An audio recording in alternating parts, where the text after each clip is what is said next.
Hello नमस्कार दोस्तों। मैं रणजीत सिंह वेदांत क्लासेस के यूट्यूब चैनल पे आप सभी का हार्दिक स्वागत व अभिनंदन करता हूं। दोस्तों आज हम पढ़ेंगे अक्षांश व देशांतर। क्या है अक्षांश, क्या है देशांतर, ठीक है। तो सबसे पहले हम देखते हैं, ये अपनी पृथ्वी गोल है। एक्चुअल में गोल तो है नहीं है, गोलाब आकार की है। अ, मैं आपको समझाऊंगा आज अक्षांश क्या होते हैं, देशांतर क्या होते हैं। तो हम बढ़ते हैं, आपका समय जाया नहीं करेंगे ज़्यादा, और आप सबको अंत तक बने रहना है, ठीक है। चलो भाई आ जाओ। हम पढ़ रहे हैं अक्षांश व देशांतर। दोस्तों प्यारे विद्वानों, आप सबको पता है अपनी पृथ्वी गोल है, ठीक है। गोल मान के चलना है अपने को। पृथ्वी गोल है तो पृथ्वी गोल मानना पड़ेगा। रातों रात ज्ञात किया किसी ने पृथ्वी गोल है तो हम भी गोल मान रहे हैं, ठीक है भाई। पृथ्वी को दो भागों में एक लाइन काट रही है बीच में से। ये लाइन है, इस लाइन को बोलते हैं दोस्तों 0 डिग्री अक्षांश। क्या बोलते हैं? 0 डिग्री अक्षांश से बोलते हैं 0 डिग्री अक्षांश। इसका दूसरा नाम है विषुवत रेखा। वत विषुवत रेखा का नाम है विषुवत रेखा। के दो नाम हो गए, 0 डिग्री अक्षांश और विषुवत रेखा। इसका तीसरा नाम और है, इसे बोलते हैं 0 डिग्री लेटीट्यूड, ठीक है। चलो भाई, इसके उत्तरी भाग को बोलते हैं उत्तरी गोलार्ध। 0 डिग्री अक्षांश रेखा पृथ्वी को दो भागों में बांटती है। कि ऊपर वाले भाग को बोलते हैं उत्तरी अक्षांश। क्या बोलते हैं? उत्तरी अक्षांश। उत्तर वाले भाग को बोलते हैं उत्तरी गोलार्ध। क्या बोलते हैं भाई? उत्तरी गोलार्ध। और नीचे वाले भाग को बोलते हैं दक्षिणी गोलार्ध। क्या बोलते हैं? दक्षिणी गोलार्ध, ठीक है। 0 डिग्री अक्षांश या विषुवत रेखा पूरी पृथ्वी को दो भागों में बांटती है। ऊपर वाले भाग को बोलते हैं उत्तरी गोलार्ध और नीचे वाले भाग को बोलते हैं दक्षिणी गोलार्ध। इससे पहले आप सबको पता होना चाहिए, उत्तर वाली है नॉर्थ, साउथ, हिंदी में बोलते हैं इसे उत्तर, दक्षिण, पश्चिम और ये पूर्व। उत्तर है तो ये उत्तरी गोलार्ध, दक्षिण है तो ये दक्षिणी गोलार्ध, ठीक है भाई।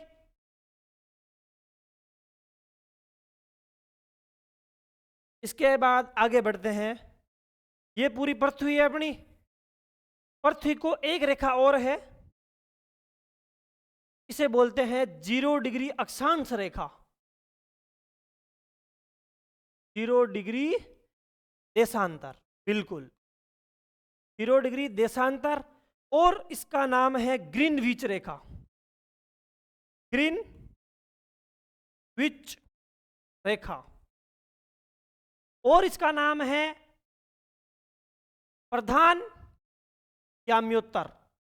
प्रधान याम्योत्तर, उत्तर। और एक नाम और है मध्यान्ह याम्योत्तर।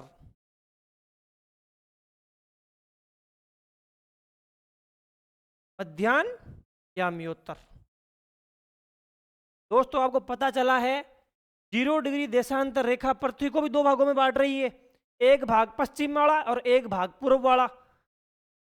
जैसे ये पूर्व वाला भाग है तो इसे बोलेंगे पूर्वी गोलार्ध। क्या कहेंगे? पूर्वी गोलार्ध।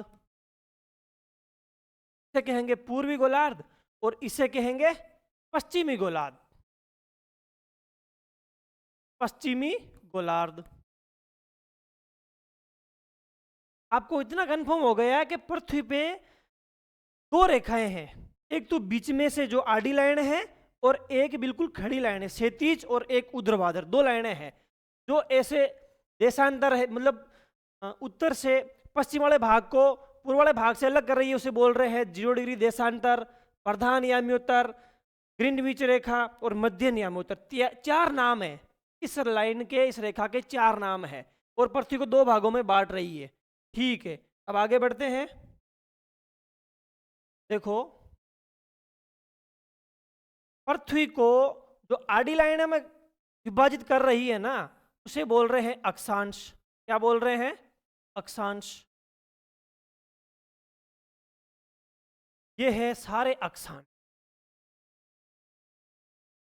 जो आड़ी लाइनों में लिखा है ना, इसे बोलते हैं अक्षांश। अक्षांश रेखाएं। क्या बोलते हैं? अक्षांश रेखाएं। और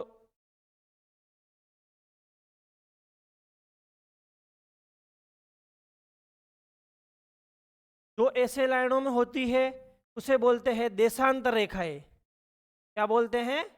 देशांतर रेखाएं। इसे बोलते हैं देशांतर रेखाएं। देशांतर रेखाएं। ठीक है भाई, आपको ये तो समझ में आ गया है कि जो लाइनें उत्तर से दक्षिण को मिलाती है उसे देशांतर बोलते हैं, और जो पश्चिम से पूर्व की तरफ जो लाइनें खींचते हैं उसे अक्षांश रेखाएं बोलते हैं। दो चीजें आपके कंप्लीट हो गई भाई।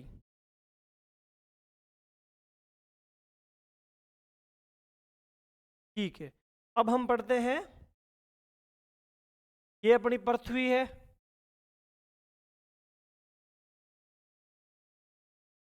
हम पढ़ रहे हैं अक्षांश रेखा। क्या पढ़ रहे हैं? सबसे पहले अक्षांश रेखाएं। अक्षांश रेखाएं भी भाई महत्वपूर्ण है। ये जो बीच में लाइन होती है इसे बोलते हैं 0 डिग्री अक्षांश। इसे बोलते हैं 0 डिग्री अक्षांश। और इसके उत्तर में 23.5 डिग्री पे एक लाइन खींचते हैं भाई। ये पृथ्वी पे लाइनें हैं नहीं, ये काल्पनिक रेखाएं हैं, हम लोगों ने माना है। जैसे गणित में किसी बिंदु को दर्शाना होता है तो एक्स और वाई अक्ष की एक्स और वाई अक्ष के सापेक्ष दर्शाते हैं ना भाई। एक्स अक्ष पे 3 है, वाई अक्ष पे 4 है, तो बिंदु का नाम हो गया 3 4, एक्स का मान 3 और वाई का मान 4। उसी प्रकार पृथ्वी पे यदि किसी भी बिंदु को, किसी भी स्थान को, किसी भी देश को दर्शाना है, अपने को पता करना है, तो इसका मतलब अपने को क्या ध्यान होना चाहिए? अक्षांश और देशांतर ध्यान होना चाहिए। गणित में जैसे एक्स अक्ष और वाई अक्ष होते हैं ना काल्पनिक, उसी प्रकार पूरी पृथ्वी पर लाइनें हैं नहीं, हमने काल्पनिक रूप से माना है। हमने काल्पनिक रूप से माना है। क्यों माना है? क्योंकि किसी देश विशेष, स्थान विशेष की जानकारी प्राप्त करने के लिए भाई, जैसे पुर्तगाल कहाँ है, स्पेन कहाँ है, युगांडा कहाँ है, भारत कहाँ है, एशिया, सब कुछ मतलब अलग अलग देशों की जानकारी लेने के लिए, कौन कहाँ पे स्थित है, वो जानकारी लेने के लिए पृथ्वी पे हमने काल्पनिक रूप से रेखाएं मान ली। आड़ी लाइनों को अक्षांश और खड़ी लाइनों को देशांतर मान लिया। ठीक है भाई। इस रेखा का नाम है कर्क रेखा। ये कहाँ पे स्थित है? ये स्थित है भाई 23.5 डिग्री। ये 0 डिग्री है। फिर आता है 1 2 3 4 5 6 7 8 ऐसे करके 23। 23 सही 1/2 23.5 डिग्री भाई इसके ऊपर में है। 0 डिग्री के ऊपर में है ना, तो इसे बोलते हैं उत्तर। 23.5 डिग्री उत्तरी अक्षांश का नाम हो गया 23.5 डिग्री उत्तरी अक्षांश। ठीक है भाई। और इसका नाम है कर्क रेखा, और बोलते हैं कर्क रेखा। तो क्या बोलते हैं? कर्क रेखा भी बोलते हैं। चलो, 0 डिग्री के ऊपर में है तो इसे बोल देते हैं उत्तरी अक्षांश। कौन सी? 23.5 डिग्री। ठीक है। 0 के नीचे है तो दक्षिणी अक्षांश। कौन सी? ये भी 23.5 ही है भाई। 23.5 दक्षिणी अक्षांश। 23.5 दक्षिणी अक्षांश बोलेंगे। ठीक है। 23.5 दक्षिणी अक्षांश को और क्या बोलते हैं? मकर रेखा बोलते हैं। और नाम क्या है इसका? मकर रेखा का नाम है भाई मकर रेखा। ठीक है। 2 लाइनें और दिखा दूं।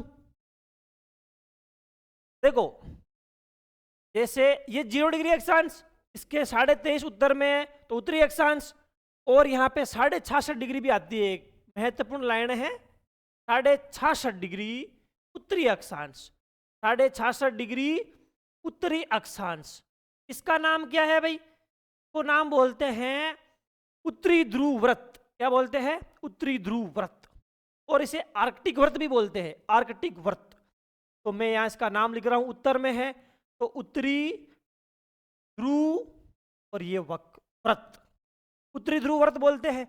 और नीचे 66.5 डिग्री है, ये भी 66.5 डिग्री में ही होगा भाई। 66,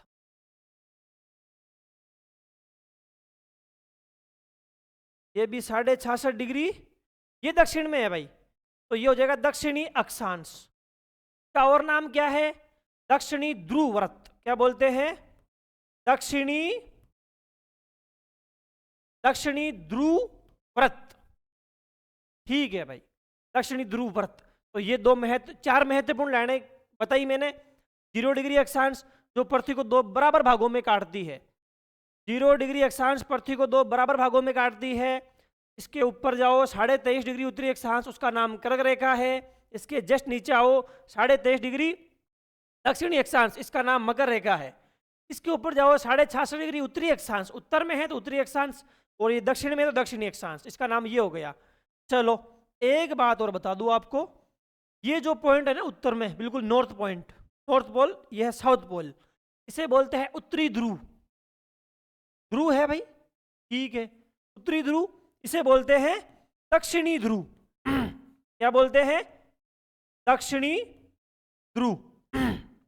ये 90 डिग्री पे है भाई, 90 डिग्री दक्षिणी अक्षांश, 90 डिग्री दक्षिणी अक्षांश, और ये 90 डिग्री उत्तरी अक्षांश पे है। ये है 90 डिग्री उत्तरी अक्षांश।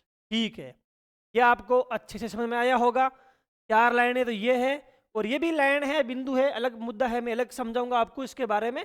तो अब हम समझते हैं अक्षांश रेखाएं कितनी होती है और देशांतर रेखाएं कितनी होती है, 2 अक्षांश रेखाओं के बीच में कितनी दूरी होती है, 2 अक्षांश रेखाओं के बीच के क्षेत्र को क्या बोलते हैं, ये सब हम पढ़ेंगे। तो हम आगे बढ़ते हैं। देखो भाई, मैं अब लिख रहा हूं अक्षांश। अक्षांश रेखाएं, हम अब क्या पढ़ रहे हैं? अक्षांश रेखाएं। पॉइंट टू पॉइंट में बताते चलूंगा आपको। देखो अक्षांश रेखाएं है ना, जो ये गोला है, गोल पृथ्वी है, तो अक्षांश रेखाएं बिल्कुल पृथ्वी के चारों तरफ एक गोल सर्कल का निर्माण कर रही है। अक्षांश रेखाएं मतलब ऐसा गोला है ये गोला, तो अक्षांश रेखाएं ऐसे निकल रही है ना, चारों तरफ बराबर काट रही है, एक वृत्त का निर्माण कर रही है।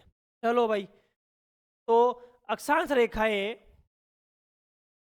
ये है एक वृत्त का निर्माण करती है। अक्षांश रेखाएं वृत्त का निर्माण करती है, पूरा वृत्त बनाती है भाई। ठीक है।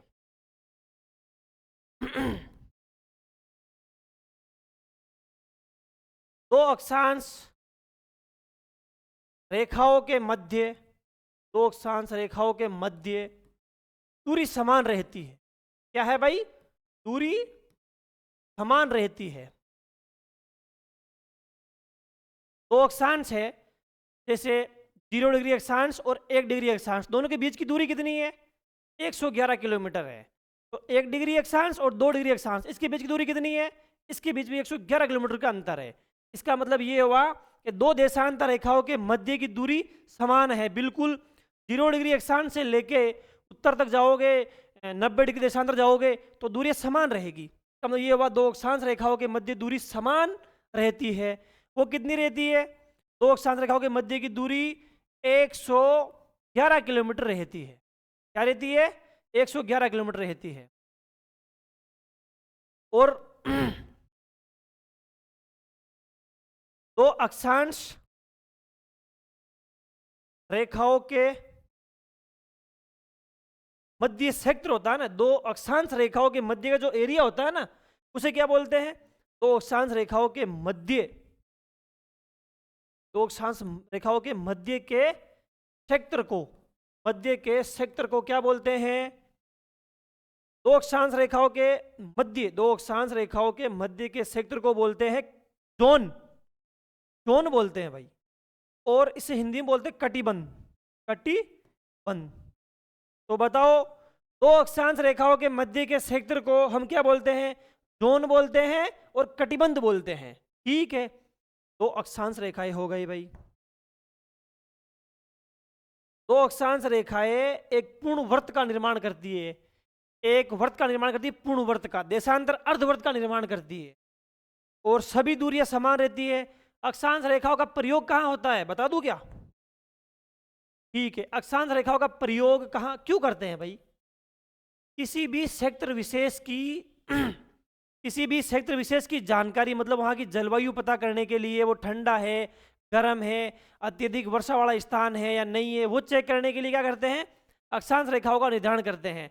जैसे 0 डिग्री अक्षांश रेखा है तो उसके पास अधिक धूप पड़ेगी, सूर्य सीधा चमकेगा तो वहाँ पे धूप खूब पड़ेगी, तो वाष्पीकरण ज़्यादा होगा, बादलों का निर्माण होगा, तो रोज बरसात होगी। इसका मतलब 0 डिग्री अक्षांश के पास रोज बरसात होती है, घने जंगल पाए जाते हैं।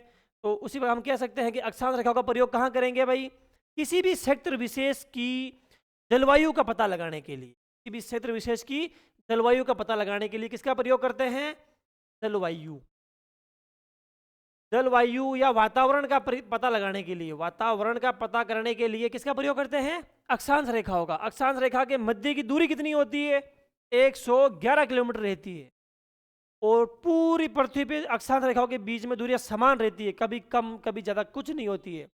दो अक्षांश रेखाएं हमेशा समांतर रहती है, लिख लो क्या, दो अक्षांश रेखाएं, दो अक्षांश रेखाएं हमेशा समांतर रहती है, आपस में कभी नहीं काटती है, क्योंकि ये गोला है, यहां से निकल रही है तो वो वापस इसी में मिलेगी, इसी वृत्त का निर्माण करेगी, इसके ऊपर 1 डिग्री में और बनाएगी तो वो दूसरा बना देगी, तो समांतर रहेगी, कभी एक दूसरे को प्रतिच्छेद नहीं करेगी ये। ठीक है, अक्षांश रेखाएं पूरी हो गई अपनी, आगे बढ़ते हैं। अब हम पढ़ रहे हैं देशांतर रेखाएं। देशांतर रेखाएं, अब क्या पढ़ रहे हैं भाई, देशांतर रेखाएं।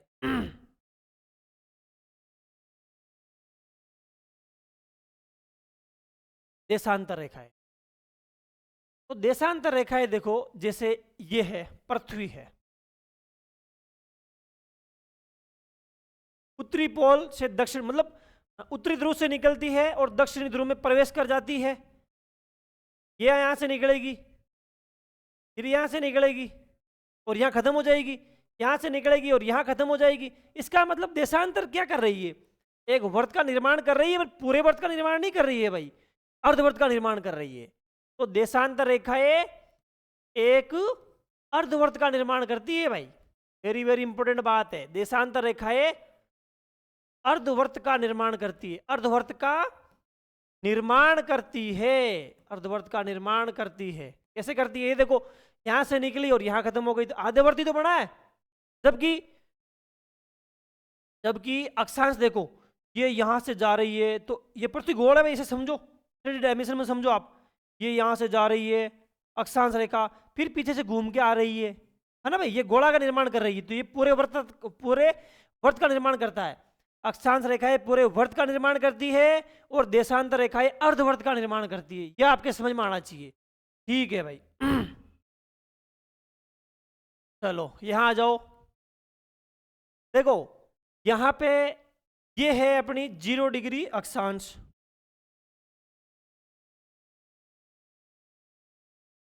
ये है अपनी 0 डिग्री अक्षांश। देखो 0 डिग्री अक्षांश रेखा पे दो देशांतर के बीच की दूरी सर्वाधिक है, जैसे 0 डिग्री अक्षांश से ऊपर जाएंगे तो इस दो रेखाओं के बीच की दूरी कम होती जा रही है, तो हम क्या कह सकते हैं कि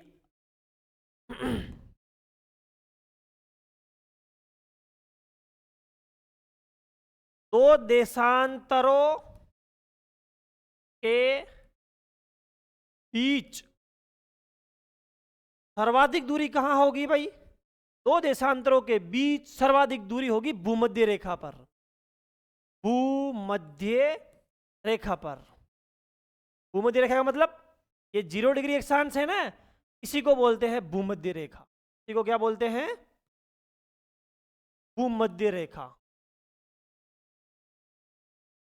तो भूमध्य रेखा पर देखो यहां का अंतर बहुत दूर है, और जैसे जैसे ऊपर जाओगे ना, ये बीच की दूरियां कम होती जा रही है, और नीचे भी आएगा ना तो दूरियां भी, इसके बीच की दूरियां कम होती जा रही है। ठीक है, दो देशांतरों के बीच की सर्वाधिक दूरी कहाँ होती है, भूमध्य रेखा पर होती है। वो कितनी होती है, देशांतर के बीच सर्वाधिक दूरी होती है 111.32 किलोमीटर। ऐसा दो अक्षांश के बीच की दूरी थी 111 किलोमीटर, वो सभी अक्षांशों के बीच की समान थी, लेकिन देशांतर में तो ये एक आंकड़ा है और दो देशांतरों के बीच की सर्वाधिक दूरी भूमध्य रेखा पर होती है या 0 डिग्री अक्षांश पे होती है, बस यही याद रखना है आपको।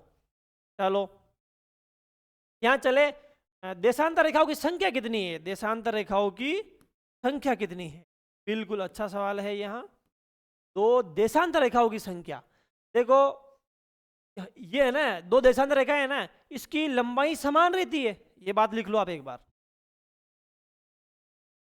दो देशांतर रेखाओं की लंबाई क्या रहती है, लंबाई रहती है इसकी समान, बिल्कुल इसकी लंबाई समान रहती है। यहाँ पे 1000 किलोमीटर है तो ये भी 1000 किलोमीटर होगी, ये भी 1000 किलोमीटर होगी, लंबाई समान रहती है इसकी, जबकि अक्षांश में लंबाई समान नहीं रहती है। वहां पे लिख दो, अक्षांश रेखाओं की लंबाई समान नहीं रहती है, समान नहीं रहती, जबकि देशांतरों की लंबाई कैसी रहती है, लंबाई समान रहती है। ठीक है, लंबाई समान है तो हम कैसे मानेंगे भाई ये कौन सी है, ये कौन सी है, तो पूरे देशों ने, पूरे राष्ट्रों ने मिलके, एक देश है यूके, यूनाइटेड किंगडम, ब्रिटेन, वहां का एक लंदन शहर है, लंदन में भी एक ग्रीनविच स्थान है, ग्रीनविच से जो रेखा गुजर रही है उसको हम 0 डिग्री देशांतर मानते हैं, 0 डिग्री उसको मानक मान लिया आपने। ये है ग्रीनविच रेखा, ग्रीनविच रेखा या 0 डिग्री देशांतर रेखा, 0 डिग्री देशांतर रेखा, 0 डिग्री देशांतर रेखा, और इसके जस्ट अपोजिट एक लाइन और आएगी, देखो 0 डिग्री से इधर जाएंगे ना तो 180 रेखाएं हैं, और 0 डिग्री से इधर जाएंगे ना तो भी 180 रेखाएं हैं। इसका मतलब 0 डिग्री से पश्चिम में जाओ चाहे 0 डिग्री से पूर्व में जाओ, 180 और 180 कितनी आ रही है, 360। देखो 180 और 180 कितनी हो रही है भाई, 180 पूर्व में है और 180 पश्चिम में है, तो कुल कितनी हो गई, 360। पर एक पेचीदा सवाल है जो आज तक हर कोई पूछता है मेरे भी 2 साल में समझ में आया था ये सवाल। आप सोच रहे होंगे कि 0 डिग्री देशांतर है एक, तो ठीक है भाई मान गया, ग्रीनविच रेखा 0 डिग्री देशांतर है, और 180 उधर वाली हो गई और 180 इधर वाली हो गई, तो 180 180 360, और एक ये 361 होनी चाहिए, पर 361 होती नहीं है। प्यारे दोस्तों इस बात को ऐसे समझो, जैसे ये है मेरे पास, मैं इधर से जाऊंगा तो भी पीछे वाला आदमी वही है, और मैं इधर से जाऊंगा तो ये पीछे वाला आदमी तो वही है। जैसे आप सामने खड़े हो, मैं इधर से उधर आ रहा हूं, काउंट करते हुए 1 2 3 4 5 6 7 8 9, 10वां नंबर आपका है, ठीक है। इधर से भी आऊं 1 2 3 4 5 6 7 8 9, 10वां नंबर पीछे आपका आ गया, तो इसका मतलब ग्रीनविच को आप काउंट कर लो 1, और 10वां नंबर आप इधर से भी काउंट हो रहे हो और इधर से भी काउंट हो रहे हो, तो 1 कम करना पड़ेगा ना भाई, ठीक है। उसी प्रकार यही मैटर यहां हो रहा है, 0 से इधर जाएंगे तो 180वां वो आदमी आ रहा है या वो लाइन आ रही है, वो लाइन इधर से काउंट करने पर 180 नंबर आ रही है, इसीलिए 0 डिग्री के इधर 180 और 180 360 ही मानते हैं, और 180 वाली वो कॉमन लाइन है, दोनों में आ जाता है। इसीलिए बताओ देशांतर रेखाओं की संख्या कितनी हो गई, देशांतर रेखा की संख्या बताओ भाई। 180 और 180 कितनी हो गई, 360 रेखाएं होती है भाई, 360 रेखाएं होती है। उसी प्रकार आपने वो कर लो, अक्षांश रेखाएं कितनी होती है, अक्षांश रेखाओं की संख्या यहां लिख दूं, अक्षांश रेखाओं की संख्या कितनी होती है। अक्षांश रेखाएं पहले बता दूं आपको मैं, ये देखो ये है अपनी अक्षांश रेखाओं की संख्या, देख रहे हैं ये है 0 डिग्री अक्षांश, क्या है 0 डिग्री अक्षांश, और ये है 90 डिग्री दक्षिणी अक्षांश, 90 डिग्री दक्षिणी अक्षांश, और ये हो जाएगा 90 डिग्री उत्तरी अक्षांश, ठीक है। तो 0 से ऊपर जाने पे 90 लाइन आ रही है, और 0 से 90 आने पे भी 90 लाइन आ रही है, तो 90 और 90 कितनी हो गई भाई, और एक लाइन ये 0 वाली ये भी तो काउंट होगी ना, एक लाइन ये हो जाएगी, तो 9 9 18 180 और एक 181 लाइन हो गई। तो बताओ अक्षांश रेखाओं की संख्या कितनी हो गई, अक्षांश रेखाओं की संख्या हो गई 90 प्लस 90, 90 उत्तर में और 90 दक्षिण में, और एक भूमध्य रेखा, विषुवत रेखा या 0 डिग्री अक्षांश रेखा, ऐसे करके 181 अक्षांश रेखाएं होती है भाई, 100 अक्षांश रेखाएं होती है। इसमें भी एक पेचीदा सवाल है कि रेखाएं कितनी होती है। जैसे देखना, देखो ये रेखा है ना यहाँ की, ये रेखा नहीं बिंदु के आकार में है और ये भी बिंदु के आकार में है, तो रेखाएं कितनी होगी, 181 में से 2 कम कर दो आप, 181 में से क्या कर दोगे आप, ये कितना हो गया, 181 हो गया ना, 181, 181 में से 2 बिंदु के रूप में, 2 रेखाएं एक्चुअली में रेखा नहीं है वो बिंदु है, तो 2 कम कर दो आप इसमें से, 2 कम करेंगे तो कितना आ जाएगा, 179 आ जाएगा। तो बताओ अक्षांश रेखाओं की संख्या कितनी है, 179 है। अक्षांश रेखाएं कितनी है या अक्षांश वर्त कितने हैं, 181 है। अक्षांश रेखाओं के बीच की दूरी कितनी है, 111 किलोमीटर है, वो सभी जगह समान रहती है। ठीक है भाई। अब हम बताते हैं 2 देशांतरों के बीच अंतर। दो देशांतरों के बीच के क्षेत्र को क्या बोलते हैं, 2 देशांतरों के बीच के क्षेत्र को बोलते हैं गोर। क्या बोलते हैं, गोर। और 2 अक्षांश के बीच के क्षेत्र को क्या बोलते हैं, 2 अक्षांश के बीच के क्षेत्र को क्या बोलते हैं, जोन बोलते हैं और कटिबंध बोलते हैं, कटिबंध बोलते हैं।